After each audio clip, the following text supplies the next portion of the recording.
నేను K Rajendra Prasad, RPF sub inspector Warangal.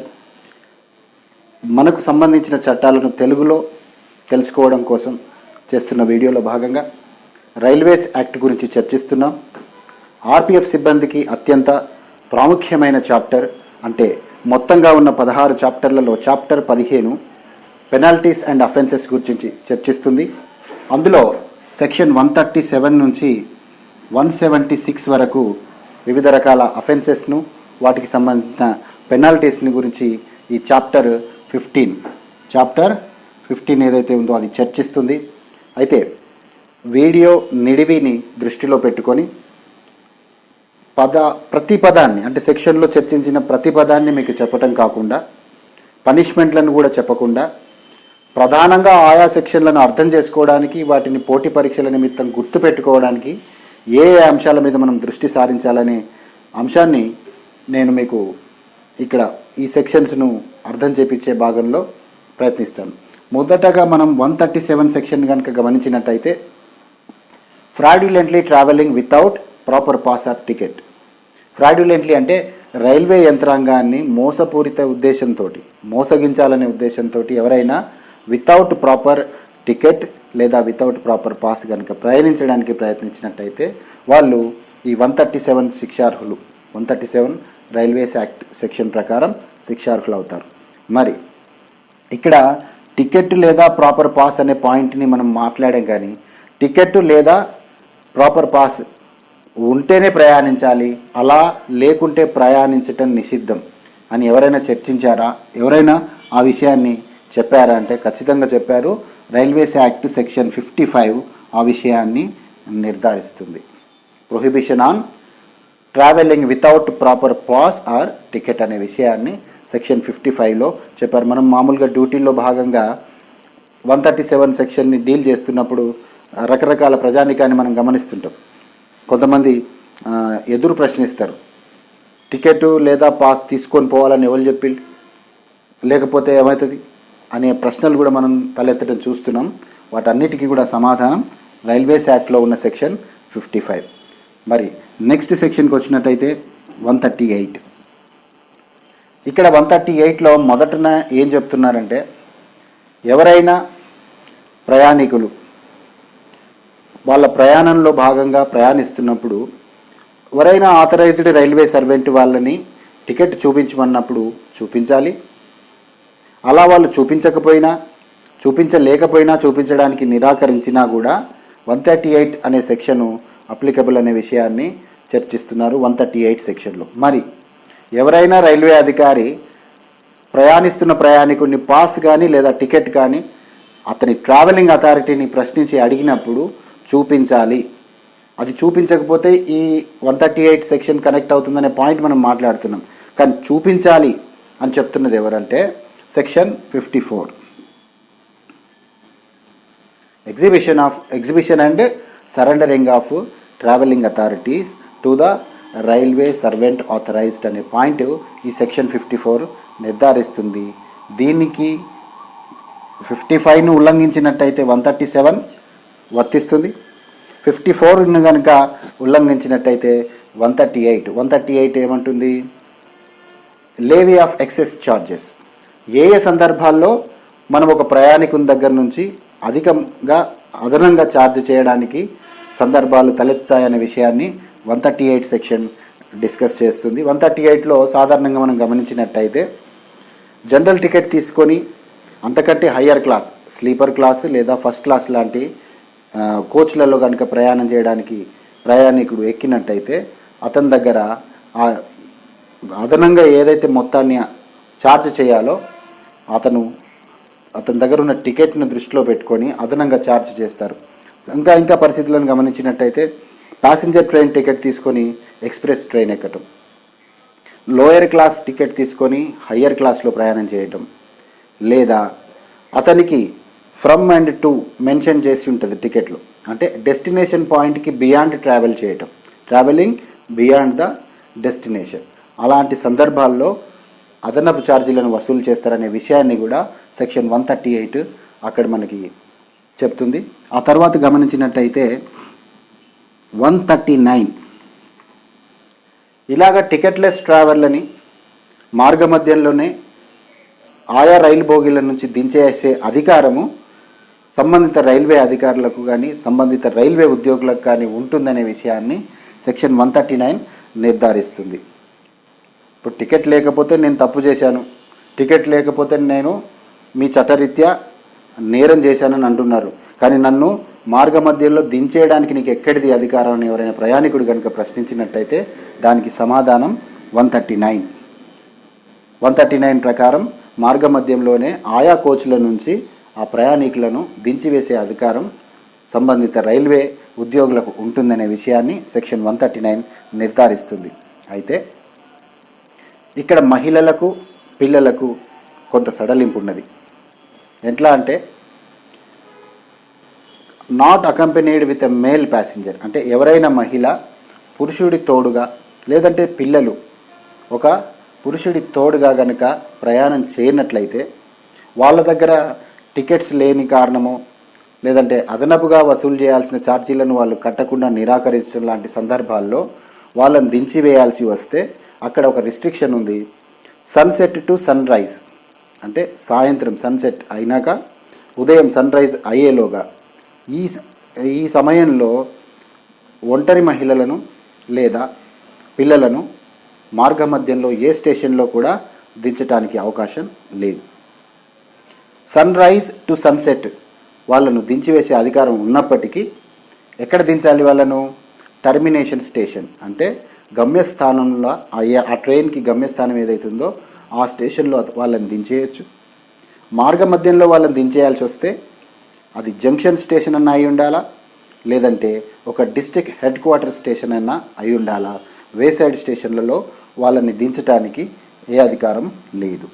ఆ తర్వాత గమనించినట్టయితే 141 సెక్షన్ ఏం చర్చిస్తుంది? Needlessly interfering with the means of communication. ట్రైన్లో communication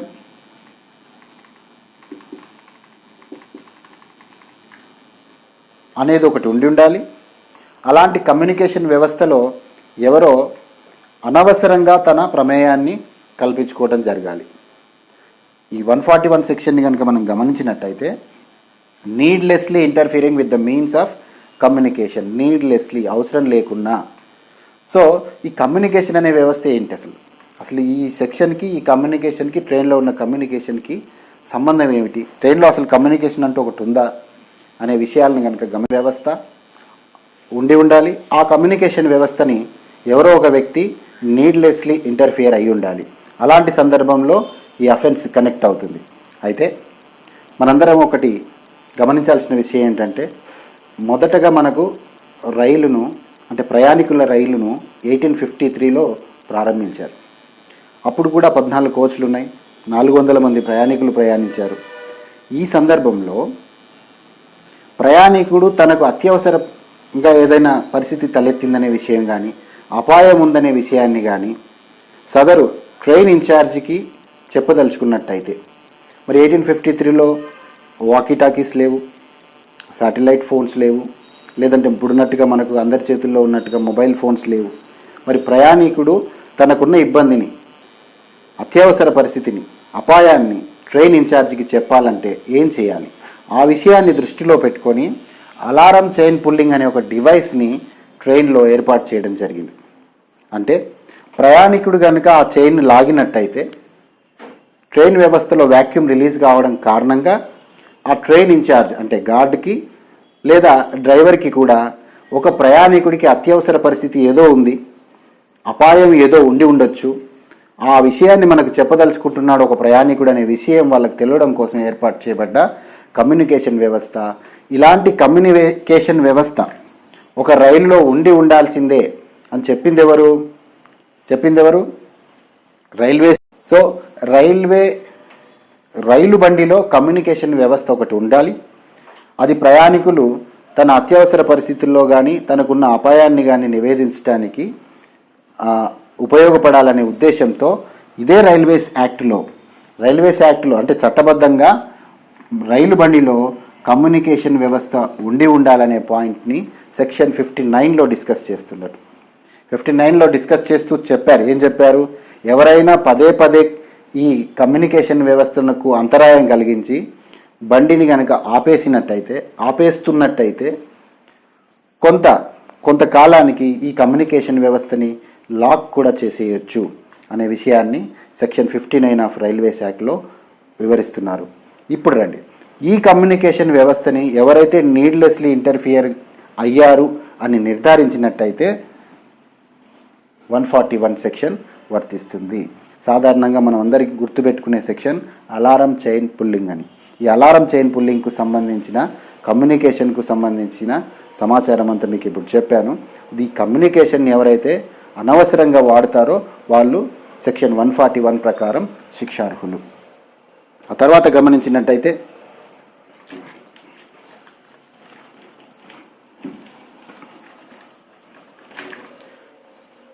142 section of railways act ఏం చెప్తుంది? సేల్ లేదా ట్రాన్స్ఫర్ ఆఫ్ ఎ టికెట్ ఎవరైనా అనధికారికంగా టికెట్లను అమ్మినా, ఇతర వ్యక్తుల పేరు మీదకి వాటిని బదిలీ చేసిన, అంటే సికింద్రాబాద్ రైల్వే స్టేషన్కు ఒక వ్యక్తి వచ్చాడు, ఒక టికెట్ తీసుకున్నాడు, జనరల్ టికెట్. తను కాజ్పేట వరకు వెళ్ళాలి. తను ప్రయాణించాల్సిన రైలు ఒక 3-4 గంటలు లేటుగా ఉందని తెలిసింది. ప్రయాణాన్ని విరమించుకున్నాడు. తన దగ్గర ఉన్న టికెట్ని బుకింగ్ కౌంటర్లో డిపాజిట్ చేయకుండా మరొక వ్యక్తికి అమ్మేశాడు. అంటే 50 రూపాయల టికెట్ని కనుక 50 రూపాయలకు అమ్మితే అది సేల్ అంటారు. అంటే లాభాపేక్ష లేకుండా, అదనంగా కమిషన్ లేకుండా యథాతథంగా ఉన్న విలువతోనే దాన్ని అమ్మినట్టయితే దాన్ని అమ్మటం అంటారు. ఇది ఎందుకు చెప్తున్నానంటే తర్వాతి సెక్షను బిజినెస్కు సంబంధించింది, అది అలాగా వర్తిస్తుంది. ఇది సేల్ అనే పాయింట్ని డిసైడ్ చేసింది. ఇంకొకటి ట్రాన్స్ఫర్. ఒక వ్యక్తికి సంబంధించిన టికెట్ మరొక వ్యక్తిని పేరు మీదకి బదలాయించడం. ఇది మీకు సులువుగా అర్థం కావడం కోసం చెప్తాను. 3 నెలల ముందు మనం రిజర్వేషన్ చేయించుకుంటాం. 5గురం కలిసి ప్రయాణం చేయాలనుకుంటాం. ప్రయాణించాల్సిన రోజుకు 4గురం సిద్ధంగా ఉన్నాం. రావాల్సిన 5వ వ్యక్తికి ఏదో ఇబ్బంది ఉండి రాలేకపోయాడు. ఆ 5వ వ్యక్తికి ఆల్రెడీ మన దగ్గర రిజర్వేషన్ ఉంది కదా, కాబట్టి ఆ రిజర్వేషన్ ప్లేస్లో రాగల ఇంకొక వ్యక్తిని ఎవరినో ఒకరిని మన వెంట తీసుకెళ్దాము అని అనుకున్నట్టయితే అది ట్రాన్స్ఫర్ కిందికి అపరాధంగా మారుతుంది. ఎవరైనా టికెట్లను అనధికారిక వ్యక్తులు ఇతరులకు రైల్వే టికెట్లను అమ్మినట్టయితే అది సేల్ కింద అపరాధము. ట్రాన్స్ఫర్ అంటే ఒకరి పేరు మీద ఉన్న టికెట్ మరొకరి పేరు మీదకి బదలాయించటం కానీ, ఒకరి పేరు మీద ఒకరికి సంబంధించిన టికెట్ మీద ఇతరులను ప్రయాణించేలాగా చేయటం కానీ చేసినట్టయితే సెక్షన్ 142 ప్రకారం ఇది అపరాధంగా భావిస్తారు. అవును, మరి సేలు లేదా ట్రాన్స్ఫర్ అనే ఈ 2 అంశాలను ఎవరైనా నిషేధించారా? ఎస్, నిషేధించింది. ఇదే రైల్వేస్ యాక్ట్లో సెక్షన్ 53 ప్రకారం చూసినట్టయితే prohibition on sale and transfer of tickets అనే విషయం మనకి కనపడుతుంది. రైట్. ఈ తర్వాత గమనించినట్టయితే సెక్షన్ 143 ఈ మధ్య అత్యంత పాపులర్ సెక్షన్. ఈ 143 టౌటింగ్ యాక్టివిటీస్ అన్నిటినీ కూడా సెక్షన్ 143లో అరెస్ట్ అండ్ ప్రాసిక్యూషన్ చేస్తున్నారు. 143 ఏంటి? ఒక వ్యక్తి టికెట్లను వ్యాపార నిమిత్తం అమ్మటం లేదా ఉత్పత్తి చేయటం అనేది చేసినా, లేదా మరో వ్యక్తి ఎవరైనా టికెట్లను కొనటము వాటి వల్ల వ్యాపారం చేయటం అనే ఉద్దేశాన్ని కలిగి ఉన్నా, ఇందులో 2 ఉన్నాయి, 143A, 143B. ఏదైనా వ్యక్తులు రైల్వే టికెట్లను కలిగి ఉండి వాటిని ఉత్పత్తి చేస్తూ బిజినెస్ చేయాలనే ఉద్దేశాన్ని కలిగి ఉన్నట్టయితే, వాళ్ళ యాక్టివిటీ ఆ విషయాన్ని నిర్ధారిస్తున్నట్టయితే వాళ్ళు అపరాధం చేసినట్టు. ఎవరైనా వ్యక్తులు లంసంగా టికెట్లను కొనుక్కోవటం, వాటిని తిరిగి అమ్మడం అనే ప్రక్రియ ద్వారా రైల్వే టికెట్స్ ద్వారా బిజినెస్ని చేయాలనుకున్నట్టయితే వాళ్ళు కూడా నేరం చేసినట్టే. ఒకటేమో ఏ, ఒకటేమో బి. తర్వాత చూసినట్టయితే ఇందులో 2 సబ్సెక్షన్ 2 కూడా ఉంది. ఇదేం నిర్ధారిస్తుంది? అబెట్మెంట్.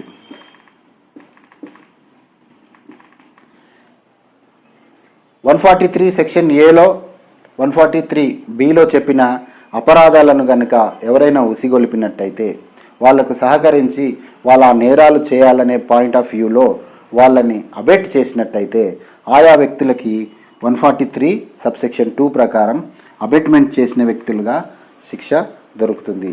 ఇక్కడ చేసిన వ్యక్తులకు, ఇక్కడ ఏదైతే అపరాధం చేసిన వ్యక్తులకు దొరికే శిక్ష ఏదైతే ఉంటుందో దానికి సరి సమానమైన శిక్ష అబెట్మెంట్ చేసిన వ్యక్తులకి కూడా దొరుకుతుంది.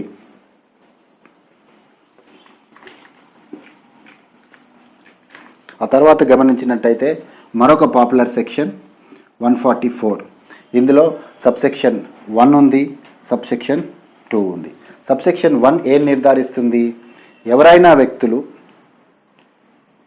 రైల్వే ప్రెమిసెస్లో క్యాన్వాస్ చేయటం ఫర్ ఏ కస్టమ్ అనే పాయింట్, సాంప్రదాయబద్ధమైన పట్టింపులు కావచ్చు, కట్టుబాట్లు కావచ్చు, ఆయా విషయాలకు సంబంధించిన ప్రచారాన్ని కనుక రైలు బండ్లలో నిర్వహించినట్టయితే, రైలు ప్రెమిసెస్లో నిర్వహించినట్లయితే, ఆ తర్వాత ఇందులోనే అనాథరైజ్డ్ హాకింగ్, రైల్వే ప్రెమిసెస్లో ఎక్కడైనా వాళ్ళు అనధికారికంగా తినుబండారాలను అమ్మే చర్య కనుక పాల్పడినట్లయితే వాళ్ళు 144 సబ్సెక్షన్ 1 ప్రకారం శిక్షార్హులు. ఇక్కడ గమనించినట్టయితే 144 సబ్సెక్షన్ 2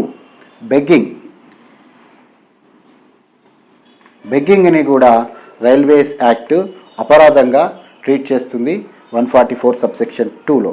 మరి బెగ్గింగ్కు కొన్ని పరిమితులు ఉన్నాయి. బెగ్గింగ్ ఎక్కడ చేస్తే నేరంగా పరిగణిస్తారు?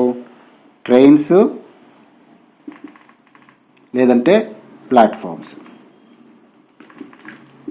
ట్రైన్స్ లేదా ప్లాట్ఫామ్స్ల మీద కనుక బెగ్గింగ్ కనుక చేసినట్టయితే వాళ్ళని ప్రాసిక్యూట్ చేసి కోర్టుకు పంపించవచ్చు.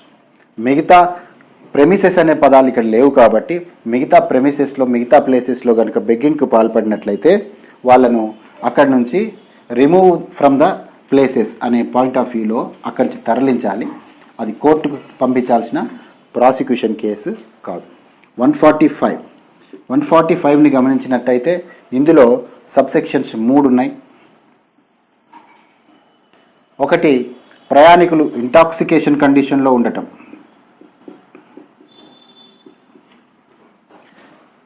అంటే డ్రంకన్నెస్లో ఉండటం, తాగి రావటం లాంటి చర్యలు కనుక ఏ ప్రయాణికుడైనా చేసినట్టయితే దాన్ని ఇంటాక్సికేషన్ కండిషన్లో ఉండటంగా భావించి సదరు వ్యక్తుల మీద మనం చర్య తీసుకోవచ్చు. చట్టరీత్యా 145 సబ్సెక్షన్ ఏలో ఇంటాక్సికేషన్ కండిషన్ని నేరంగా పరిగణిస్తున్నారు.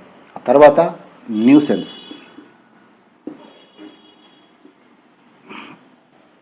ఎవరైనా ప్రయాణికులు రైల్వే ప్రెమిసెస్లో ఇతర వ్యక్తులకు ఇబ్బంది కలిగించేలాగా ఏదైనా అవాంఛనీయ చర్యలకు పాల్పడటం, అసభ్యంగా ప్రవర్తించటం, అల్లరి చేయటం, గట్టిగా అరవటం తదితర అంశాలు, అంటే న్యూసెన్స్గా పరిగణించబడే అంశాలన్నిటినీ కనుక ఎవరైనా వ్యక్తులు చేసినట్టయితే 145B ప్రకారం వాళ్ళని నేరం చేసిన వ్యక్తులుగా పరిగణించి వాళ్ళ మీద చర్య తీసుకోవచ్చు. ఇక్కడ C, misusing of public immunities. అంటే సాధారణ ప్రజానికానికి, ప్రయాణికులకు రైల్వే కొన్ని సదుపాయాలు కలిగిస్తుంది, వసతులు ఏర్పాటు చేస్తుంది. వాటిని సక్రమమైన పద్ధతిలో వినియోగించాలి తప్ప వాటిని ఇబ్బందికరంగా, వాటిని ఏ పరిస్థితుల్లో కూడా దుర్వినియోగం చేయకూడదు. ఇక్కడేం చెప్తున్నారు? 145C అంటే పబ్లిక్ అమ్యూనిటీస్ని ఎవరైతే దుర్వినియోగంగా వాడతారో వాళ్ళు ఈ నేరం చేసినట్టుగా పరిగణింపబడతారు. సో 145C అనే సెక్షన్ వాళ్ళను శిక్షించడానికి ఉపయోగపడుతుంది. ఆ తర్వాత గమనించినట్టయితే 146 రైల్వే ఉద్యోగస్తులు వాళ్ళ విధుల నిర్వహణలో భాగంగా విధులు నిర్వహిస్తున్నప్పుడు అలాంటి విధులు నిర్వర్తిస్తున్న రైల్వే ఉద్యోగికి ఎవరైనా అంతరాయంగా కలిగించటం కానీ లేదంటే అవరోధం కలిగించటం కానీ చేసినట్టయితే వాళ్ళ విధులను వాళ్ళు నిర్వర్తించకుండా చేసినందుకు గాను వాళ్ళు శిక్షార్హులవుతారు రైల్వే యాక్ట్ సెక్షన్ 146 ప్రకారం.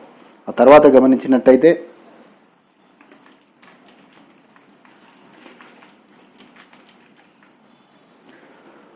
147 దీన్ని ఒక మాటలో చెప్పాలంటే ట్రెస్పాసింగ్గా గమనించాలి. ప్రయాణికులు కానీ ఇతర వ్యక్తులు కానీ ప్రవేశించడానికి అవకాశం ఉన్న ప్రవేశించడానికి అనుమతి ఉన్న ప్లేస్లకి మాత్రమే రావాలి. రిస్ట్రిక్టెడ్ ప్లేసెస్లో వాళ్ళు ఎంటర్ కావడానికి లేదు. అలాంటి ప్లేసెస్లో ఎవరైనా ఎంటర్ అయినట్టయితే అలా ఎంటర్ అయిన వ్యక్తులను అలాంటి ట్రెస్ పాస్ నుంచి విరమించుకోవాలని ఏదైనా గమనిక కానీ ఎవరైనా రైల్వే ఉద్యోగి కానీ వాళ్ళకు ఇన్స్ట్రక్షన్స్ ఇచ్చినప్పుడు వాటిని నిరాకరించడం, ఈ సదరు అంశాలన్నీ కూడా ఈ 147 రైల్వేస్ యాక్ట్ అనే సెక్షన్లో నేరంగా పరిగణింపబడుతున్నాయి.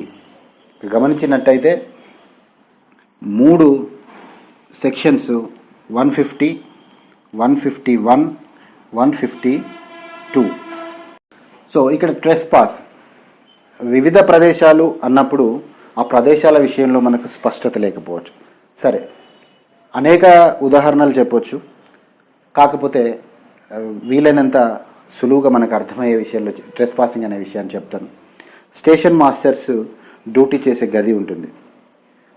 ప్రయాణికులు ఏదో విచారణ చేయడం అనే నిమిత్తమో, సో వాళ్ళ ట్రైన్ ఆగిపోయి ఉంది, దాన్ని మళ్ళీ ఎందుకు కదిలించారనే ఉద్దేశంతో ఆ స్టేషన్ మాస్టర్ రూమ్లోకి వెళ్ళటం. స్టేషన్ మాస్టర్ అనే ఆఫీస్ రూము కేవలం విధి నిర్వహణలో ఉన్న వారికి మాత్రమే అలౌడ్. అది కాకుండా బుకింగ్ కౌంటర్స్ దగ్గర పెద్ద లైన్ ఉంటుంది. ఆ పెద్ద లైన్లో నిలబడి క్యూ పద్ధతిలో అతను టికెట్ తీసుకోకుండా పక్క మార్గంలో వచ్చి బుకింగ్ ఆఫీస్ డోర్ ఓపెన్ చేసుకొని అందులోకి ఎంటర్ కావటం. ఓవర్ బ్రిడ్జ్లు ఉంటాయి, అంటే ఒక ప్లాట్ఫామ్ నుంచి మరొక ప్లాట్ఫామ్కి చేరుకోవడానికి ఫుట్ ఓవర్ బ్రిడ్జెస్ ఉంటాయి. ఫుట్ ఓవర్ బ్రిడ్జెస్ని ఉపయోగించకుండా యార్డ్ మార్గంలో రైలు పట్టాలను దాటటము, ఇవన్నీ కూడా అంటే వాళ్ళు ఎక్కడైతే ప్రవేశించడానికి అర్హులు కారో, ఎలాంటి ప్రదేశాల్లో వాళ్ళకి ప్రవేశించడానికి అనుమతి లేదో అలాంటి ప్రదేశాలకు వాళ్ళు కనుక వెళ్ళినట్టయితే వాటిని ట్రెస్ పాస్గా ట్రీట్ చేస్తారు.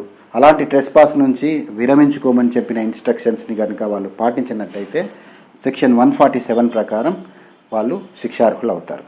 ఆ తర్వాత మనం గమనించినట్టయితే ప్రధానమైన సెక్షన్స్ 150, 151, 152.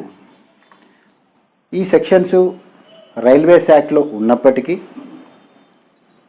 కేవలం పోలీసులో హెడ్ కానిస్టేబుల్ మరియు అంతకన్నా ఎక్కువ ర్యాంక్ వాళ్ళు మాత్రమే ఈ సెక్షన్లను అరెస్ట్ అండ్ ప్రాసిక్యూషన్ చేసే పవర్ కలిగి ఉన్నారనే విషయాన్ని సెక్షన్ 179 సబ్సెక్షన్ 1 నిర్ధారిస్తుంది.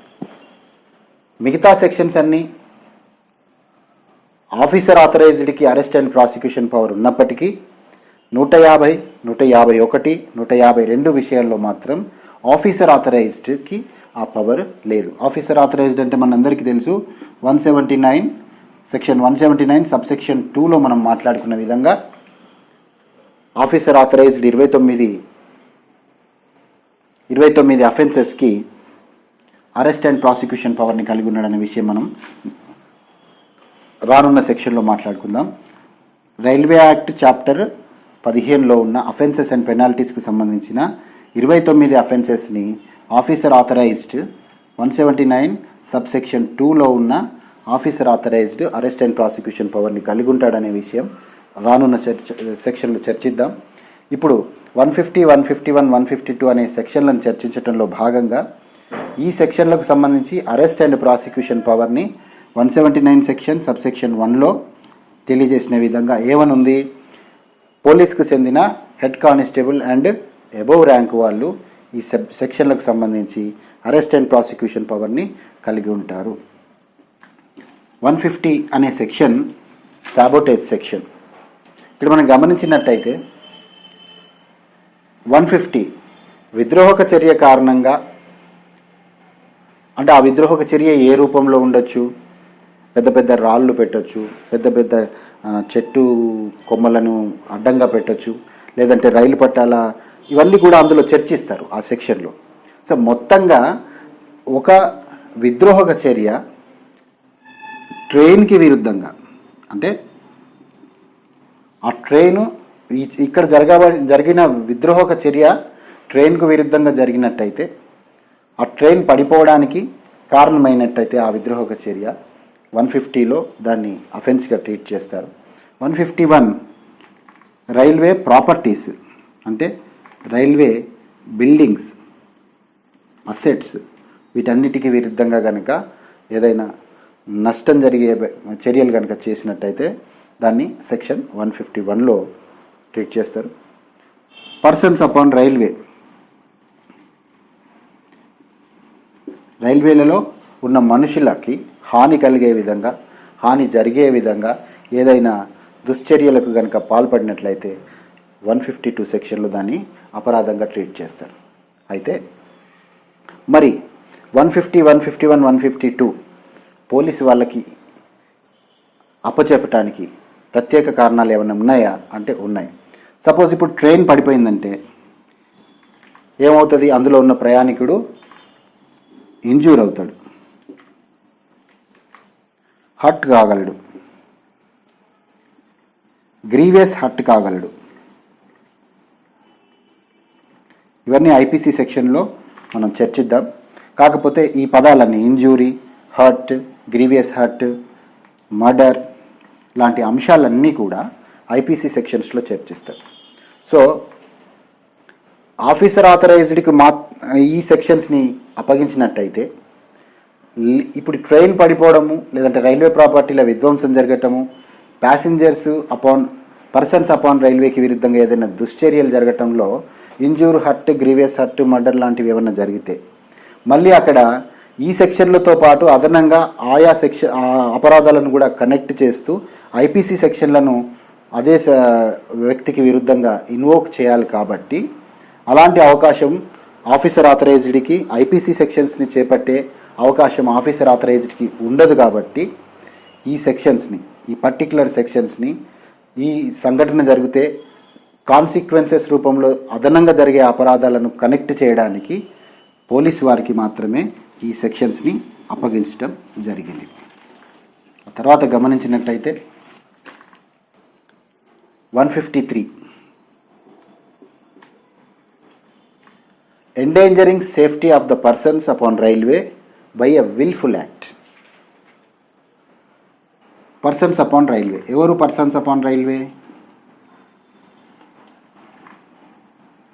పర్సన్స్ అపాన్ రైల్వే ఎంప్లాయీ అయి ఉండొచ్చు, ప్యాసింజర్ అయి ఉండొచ్చు, అవుట్సోర్సింగ్ ఎంప్లాయీస్ అయి ఉండొచ్చు, అధికారికంగా రైల్వే ప్రెమిసెస్లో ఉండగలిగే అవకాశం ఉన్న ప్రతి వ్యక్తి పర్సన్స్ అపాన్ రైల్వే అనే పదంలోకి వస్తాడు. వీళ్ళకి విరుద్ధంగా ఎవరైనా కావాల్సుకొని విల్ఫుల్ యాక్ట్ వాళ్ళ సేఫ్టీకి విరుద్ధంగా, అంటే ఎండేంజరింగ్ సేఫ్టీ, వాళ్ళకి ప్రమాదం జరగగలిగే ఏదైనా ఒక చర్యకు పాల్పడినట్టయితే ఇంటెన్షనల్లీ, విల్ఫుల్లీ ఈ 153 సెక్షన్ వర్తిస్తుంది. ఆ తర్వాత గమనించినట్టయితే 154 ఇక్కడ జరగనున్న ప్రమాదం, పొంచి ఉన్న ప్రమాదం, ఆపద సిమిలరే, కానీ చేస్తున్న వ్యక్తి ఇంటెన్షనల్గా చేయట్లేదు. అంటే పర్సన్స్ అపాన్ రైల్వే ఎవరైతే ఉన్నారో ఆ సమూహానికి ఆపద కలిగేలాగా ఏదో ఒక చర్యను పాల్పడుతున్నాడు. ఇక్కడ విల్ఫుల్ ఇంటెన్షన్ తోటి, ఇక్కడ నెగ్లిజెంట్ అండ్ ర్యాష్ యాక్టివిటీ, అంటే వాడికి నిర్లక్ష్యంగానో, ర్యాష్గానో, దురుసుగా ఏదో ఒక చర్యకు పాల్పడినట్టయితే ఆ పర్సన్స్ అపాన్ రైల్వే సమూహంలో ఏదో ఒక వ్యక్తికి సేఫ్టీ అనే పాయింట్ ఇబ్బందికరంగా మారినట్టయితే, వాళ్ళ సేఫ్టీకి విరుద్ధంగా ఏదో జరగగలిగే అవకాశం ఉన్నట్టయితే సెక్షన్ 150 యాక్ట్